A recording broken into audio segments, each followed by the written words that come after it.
টাকার জন্য মেট্রো গাড়ি 1200 টাকা জমা, 400 টাকা গ্যাস, ন্যূনতম আপনারা জানেন একটি মানুষ 12 থেকে 14 ঘন্টা এই শহরে শ্রম দিলে 3 থেকে 400 টাকার খাবার খেতে হয়, ন্যূনতম বিশুদ্ধ খাবারটুকু, এবং কোথাও কোথাও চাঁদাবাজির শিকার হতে হয়।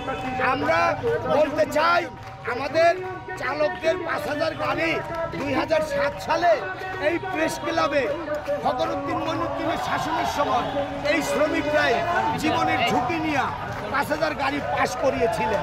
সেই 5000 গাড়ি জন্য বাংলাদেশ সোনালী ব্যাংক পোস্ট অফিসের মাধ্যমে 80 টাকা নেন, বাংলাদেশ ব্যাংক নেন 50 টাকা।